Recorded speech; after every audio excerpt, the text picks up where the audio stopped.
Hi everyone, welcome back to our channel. For today's video, we're gonna learn how to unblock someone on Snapchat. It's super easy, so let's get into it. First thing that we need to do is go to the Snapchat app on your phone.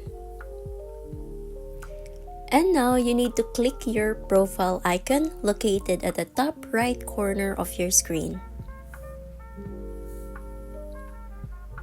From here, you'll need to tap the setting icon. It's a gear looking icon that is located in the top left corner of your screen. Tap on it. Here you will be given a list of options.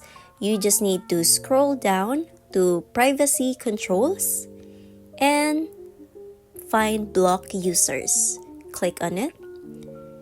And here you will see the accounts that you've blocked. You just need to click the X button that's located beside the name of the person that you've blocked. Tap on it and click yes to unblock. That's it. You've successfully unblocked someone on Snapchat. If you find this video helpful, don't forget to click like, subscribe, and click that notification bell for more videos like this. Thanks for watching!